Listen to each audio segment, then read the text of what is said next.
obstacle you threw in the way of Michael Jordan. He knocked him out. He overcame it. He knocked him out. Oh, I'm glad you brought that up. Will you stop it? I'm just saying, though. Stop it. He's going to beat the Warriors? He's going to beat Shaq, KD, when Jordan Steph, retired, Clay? when Jordan retired, assists make other players better now. I'm going to say one thing to you, Max. I don't know the numbers like you do. Michael Jordan is what in the finals? 6 and what? Oh. And what is LeBron in the finals? When the debate comes up about the greatest player to ever step onto a basketball court, the name of Michael Jordan rises above every single comparison. Analysts, former players, coaches, and fans across generations all agree that what Jordan accomplished in his career will never be replicated. His ability to dominate on both ends of the court, his flawless record on the biggest stage, and the aura he carried with him into every arena cemented him as the gold standard in the sport. Every era has had stars who push the boundaries, but when the conversation reaches its peak, the measuring stick is always Michael Jordan. People like LeBron James, Kobe Bryant, and others have done incredible things in their own right, yet the shadow of Jordan still looms large. We will look deeply into commentary from legends like Shaquille O'Neal, Jalen Rose, Ryan Hollins, and Stephen A. Smith as they share their perspectives on why Michael Jordan is untouchable. Each statement they make carries insight into not just his greatness, but also why others, no matter how talented, could never surpass him. Every section will take one of those powerful remarks and unpack the meaning behind it, explaining why Jordan remains the pinnacle of basketball excellence.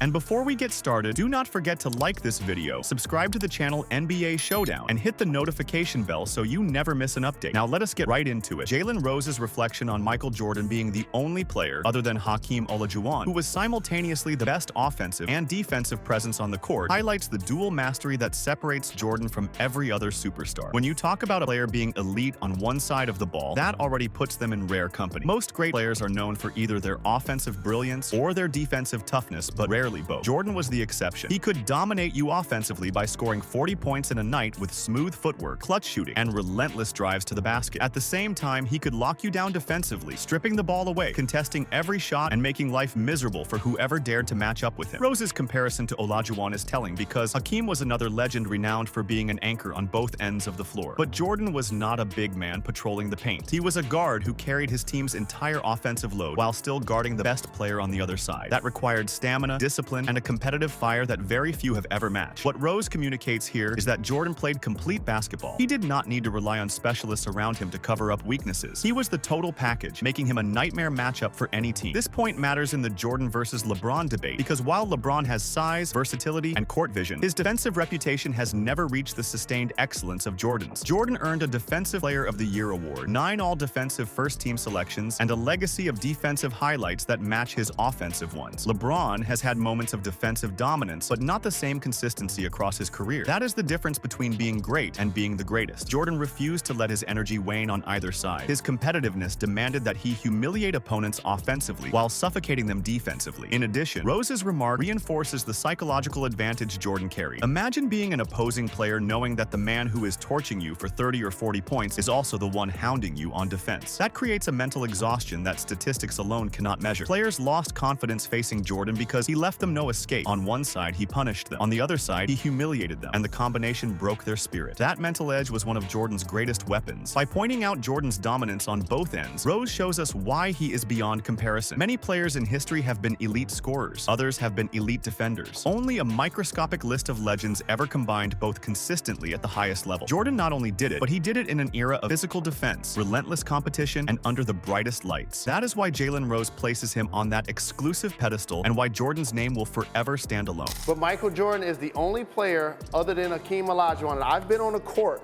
and was like, he's the best player on the offensive side and the best player on the defensive side. In the next comment, Jalen Rose makes an important distinction when comparing modern highlights of LeBron James to what it would have been like to face Michael Jordan. Rose acknowledges that LeBron's behind-the-back passes, through-the-leg dribbles, and no-look assists against certain defenders look impressive. However, he cautions against assuming those same plays would have worked against Jordan's defensive control. This is not a dismissal of LeBron's talent, but rather a reminder that Jordan's defensive intelligence and ferocity made him immune to the kind of showmanship that works against lesser opponents. When Rose mentions control, he is talking about Jordan's ability to dictate the tempo and flow of a matchup. Jordan was not simply reacting to what an opponent did, he was anticipating it. He studied tendencies, learned weaknesses, and adjusted in real time. That is why so many players describe the feeling of Jordan always being 2 steps ahead. Against Jordan, flashy handles or creative passes would have been cut off because he would recognize them before they unfolded. He forced opponents to abandon their strengths and play his game instead. This comment is critical because it highlights the gap between skill display and competitive dominance. LeBron is one of the most physically gifted athletes to ever play, and his highlight reels showcase breathtaking plays. But the essence of competition is not about a handful of highlights. It is about what happens possession after possession when a defender refuses to give ground. Jordan was that defender. He was relentless, disciplined, and capable of stripping away the rhythm that modern players rely on. Against Jordan, style would not matter because substance always prevailed. Another layer of Rose's comment is the respect for Jordan's mental toughness. LeBron thrives when the game opens up and he can impose his physical advantages. But Jordan thrived in environments where everything was tight, where every possession felt like a battle, and where mistakes were punished immediately. That is why Rose insists that the tricks that work against defenders like Terry Rozier would not work against Jordan. He was not just physically capable of stopping those plays, he was psychologically determined to never let someone embarrass him on the court. By drawing this contrast, Rose emphasizes that Jordan's greatness was not built on highlights, but on absolute control. Control of his body, control of the game's flow, and control of his opponent's confidence. LeBron can dazzle in moments, but Jordan owned games from start to finish. That is why no matter how impressive LeBron's highlights may look, they do not equate to the relentless dominance that Jordan embodied. Just because you see LeBron James going between the leg and behind the back and throwing left-hand passes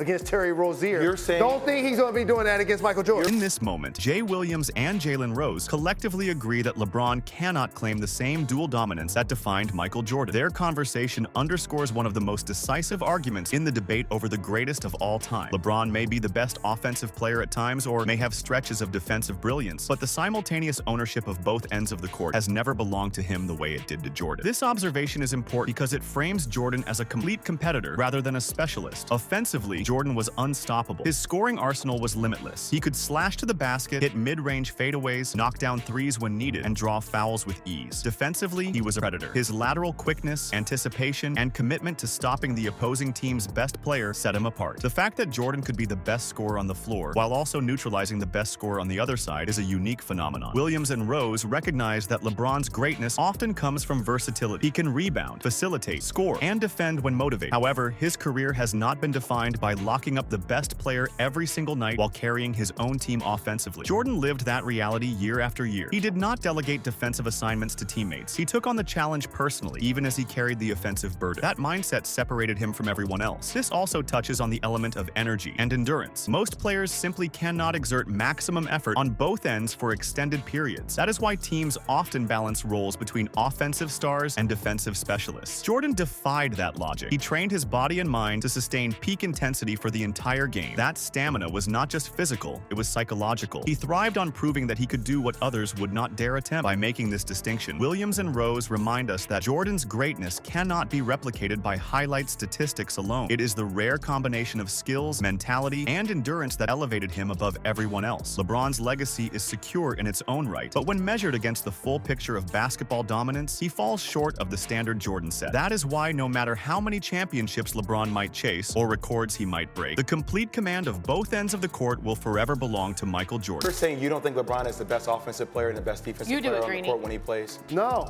Defensive? No. You cut them Defensive? off. No. When Shaquille O'Neal and Ryan Hollins brought up this exchange, it highlighted one of the most misunderstood parts of the LeBron James narrative. People love to compare numbers. They see LeBron climbing the all-time scoring charts, and they immediately assume that means he belongs in the same conversation as Michael Jordan and Kobe Bryant. But the truth is, numbers without context mean nothing. Yes, LeBron passed Kobe on the scoring list. Yes, he chases Michael Jordan's ghost. But basketball greatness has never been about just piling up points over 20 years. It has always been about how you got those points, when you got them, and the level of fear you instilled while doing it. Michael Jordan didn't just score. He annihilated defenses in the biggest moments. Kobe Bryant didn't just climb leaderboards. He left entire teams demoralized by his will to win. LeBron, surpassing Kobe's point total, doesn't erase the reality that Kobe's legacy is etched in blood, sweat, and dominance in the clutch. Think about it. When Michael Jordan said he was coming for you, you already knew you were in for a long night. When Kobe Bryant looked you in the eye, you felt that Mamba energy that made you second-guess yourself. But when LeBron says he is chasing records, does anyone feel that same terror? Do opponents fear LeBron in the same way? The answer is no. That's why Shaq and Hollins brought it up. They know that simply passing Kobe or chasing Jordan is surface surface-level greatness. It looks good in the record books, but it doesn't hold the same weight in the basketball soul. Greatness isn't about checking boxes. It is about redefining the game. Michael Jordan and Kobe Bryant didn't just play basketball. They reshaped the culture of competition. LeBron's constant fixation on passing players shows the difference. Jordan wasn't looking at Wilt's numbers. Kobe wasn't looking at Jordan's totals. They were looking at the man in front of them, ready to destroy him that night. They wanted to break you down, possession by possession, until there was nothing left. That is why their scoring records feel heavier, because they came with a mentality that transcended stats. LeBron has played longer, had better nutrition, benefited from advanced sports science, yet his pursuit still feels like a chase rather than a reign. Jordan and Kobe reigned supreme. LeBron is simply collecting milestones, and when people try to equate that with equal greatness, they are ignoring what Shaq and Hollins are clearly pointing out. Passing Kobe and looking at Michael is not the same as being Kobe or being Michael. That's why LeBron's journey will always feel like an imitation of true greatness, not the origin of it.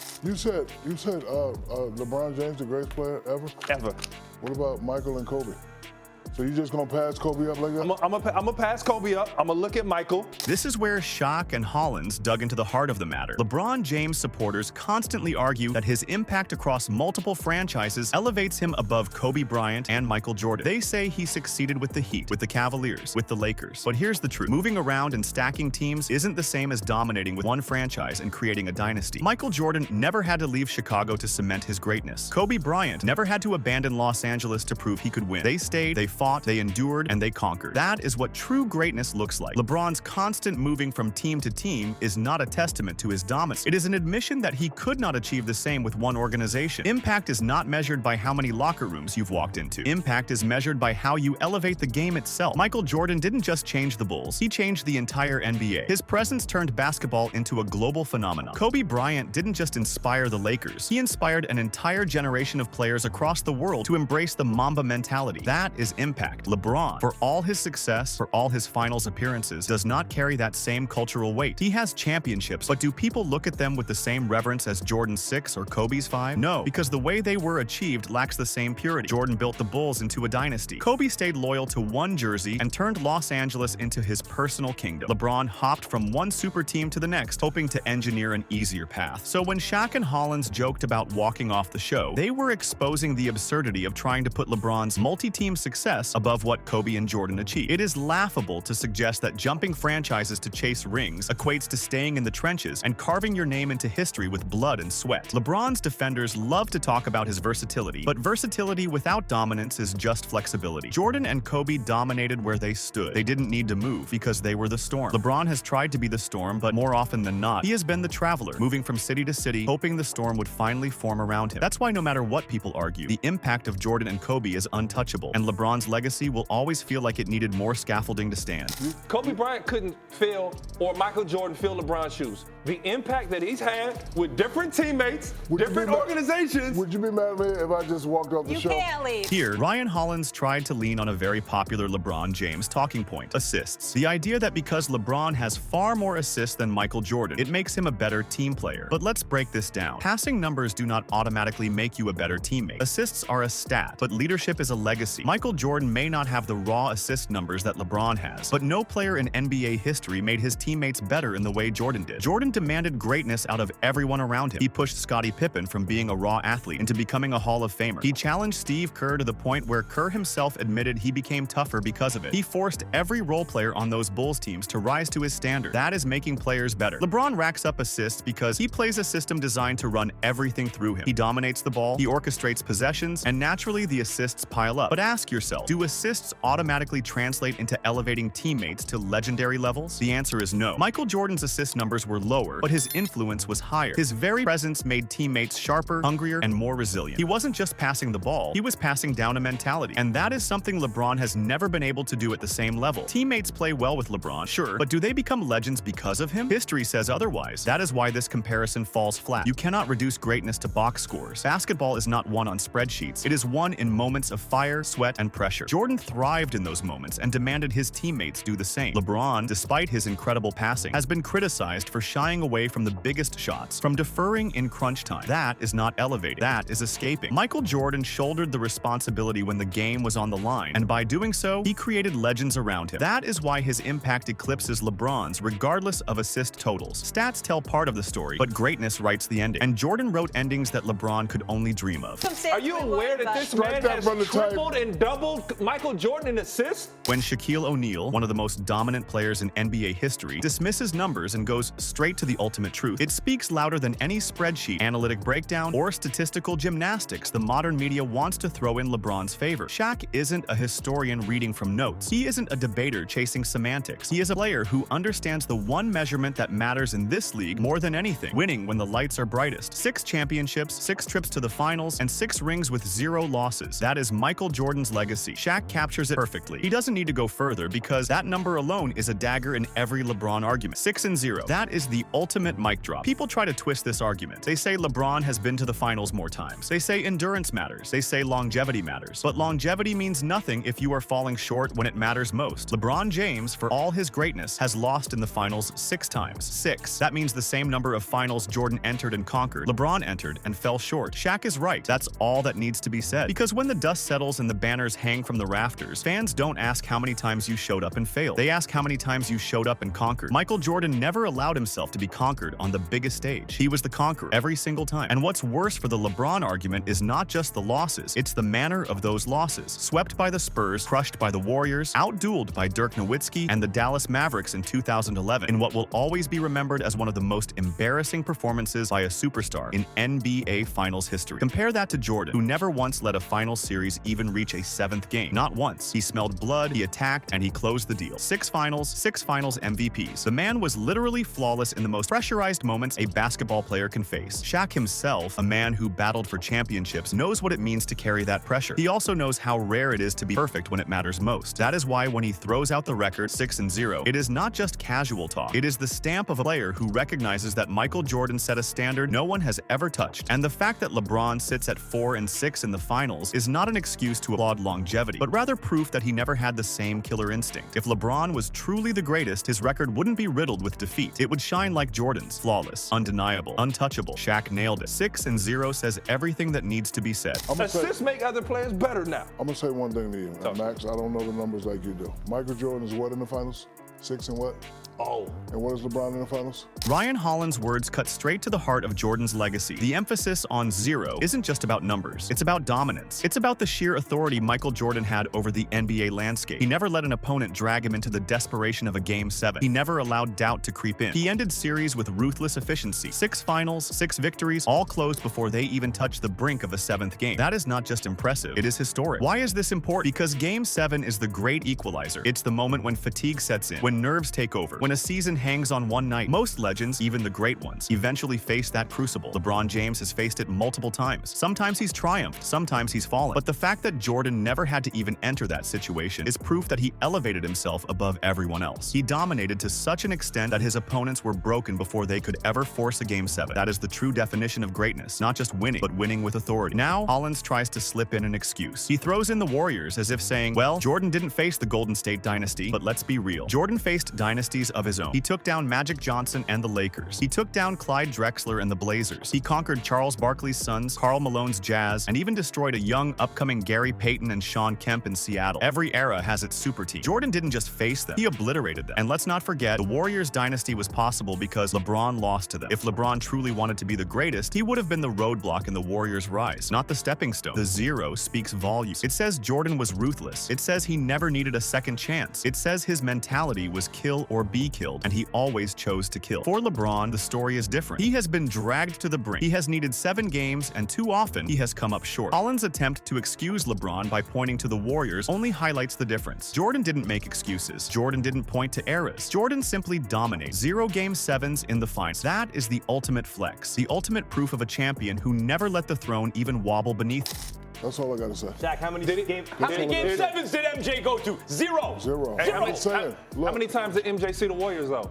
This moment between Hollins and Shaq is raw. It's unfiltered. It's two analysts caught up in the undeniable truth of Jordan's dominance. You can hear the excitement, the energy, the way their voices elevate when Jordan's name is brought up. That yes, yes, yes isn't rehearsed. It isn't manufactured. It's the pure reaction of remembering greatness. That's what Jordan does. He doesn't just win games. He imprints memories in the minds of players, analysts, and fans alike. Memories so strong that even decades later, people can't help but shout in awe when his name comes up. This is the thing about Jordan. His legacy is not just in the numbers. It is in the feeling he left behind. When people talk about LeBron, they talk about statistics, longevity, how many years he has played, how many assists he has stacked up. When people talk about Jordan, they don't talk numbers first. They talk moments. They talk dominance. They talk about the shrug against Portland. They talk about the shot over Craig Ayla. They talk about the flu game. They talk about the final jumper over Brian Russell in 1998. And when they talk about him, their voices rise, just like Shaq and Hollins in this clip. Because Jordan made people feel greatness in a way no one else ever has. The yes, yes, yes is symbolic. It is the universal agreement of basketball minds when Jordan is brought up, because deep down, everyone knows. They may argue for LeBron to stir debate. They may push narratives to keep the conversation alive. But when the curtain falls and people remember what they actually saw, Jordan is the standard. The emotion in Shaq and Hollins' reaction is proof. Greatness isn't just measured in rings or records. It's measured in the respect and awe you command, even from your peers. Jordan's peers, his rivals, and even future generations can't help but light up when his name is mentioned. That is the difference. LeBron's legacy may always spark debate. Jordan's legacy always sparks awe. When Shaq and Hollins shouted, yes, yes, yes, they were echoing the voice of millions of fans across generations. The conversation may continue, but the feeling is unanimous. Michael Jordan made the game unforgettable, and no one, not even LeBron James, can replicate that impact. Oh, I'm glad you brought that up. Will you stop it? I'm just saying, though. Stop it. He's going to beat the Warriors?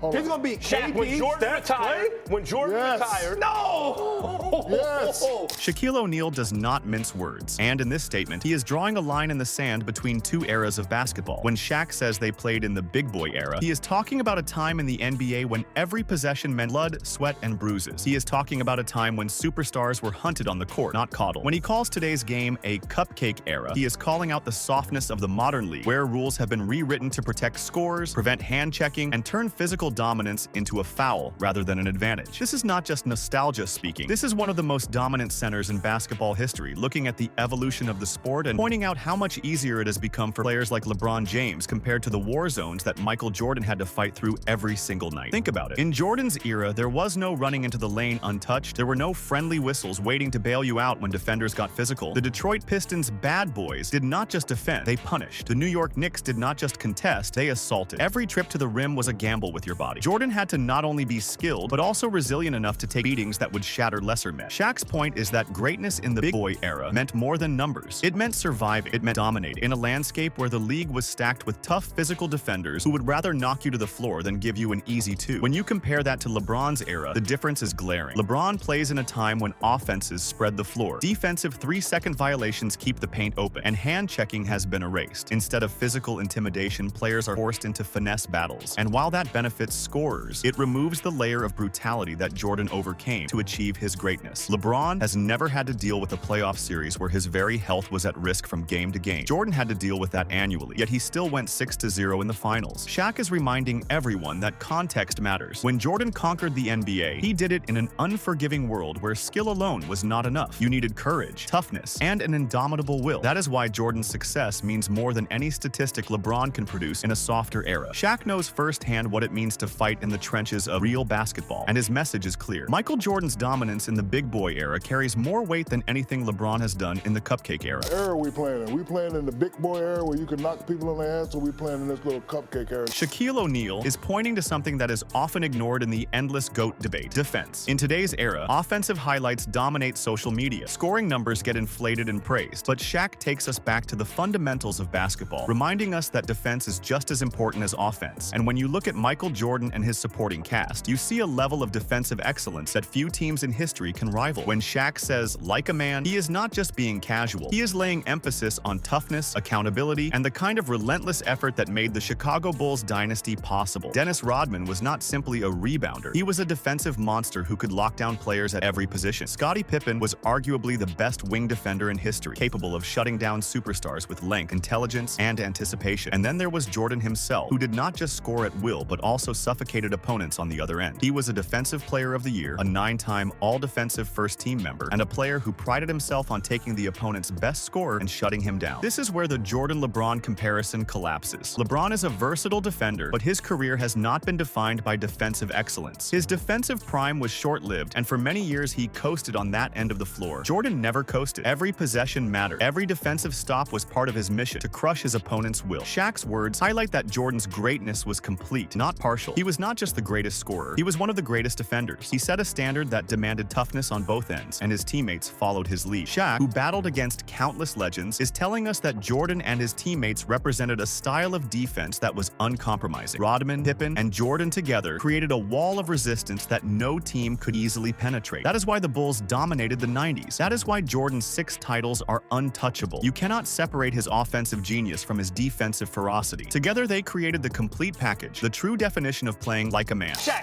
how did Dennis Rodman play defense?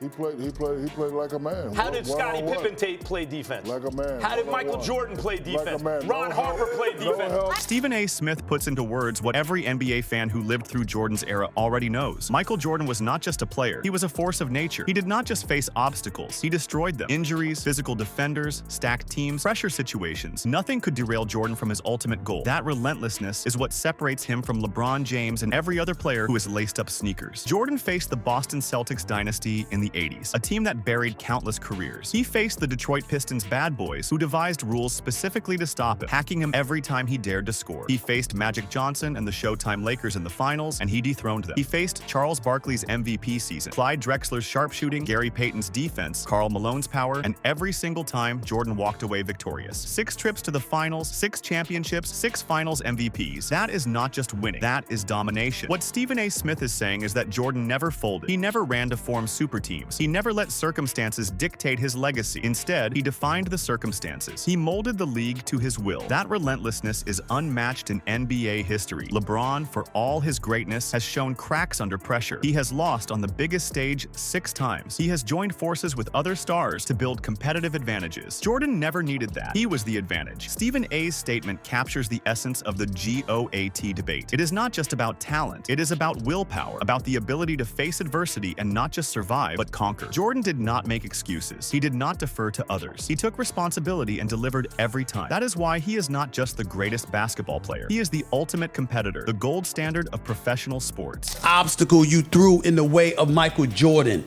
He knocked him out. He overcame it. He knocked him out. When you combine Shaquille O'Neal's blunt reminders about the big boy era and defensive toughness with Stephen A. Smith's passionate defense of Jordan's indomitable will, one truth becomes undeniable. Michael Jordan's legacy stands above all. He played in the harshest era against the toughest defenders under the brightest lights, and he never faltered. He attacked every obstacle and demolished it. LeBron James is an all-time great. No one can deny that. But greatness is relative to the challenges you face. LeBron's past, softened by rule changes and modern advantages, cannot compare to Jordan's relentless climb through brutality and adversity. Shaq knows it, Stephen A. knows it, and deep down, even LeBron's biggest fans know it. Michael Jordan is not just the GOAT. He is the immovable standard, the one who set the bar so high that no one, no matter how talented, how durable, or how celebrated, can ever truly reach it. That is the truth these legends keep reminding us of, and it is the truth that will echo forever in the history of the game.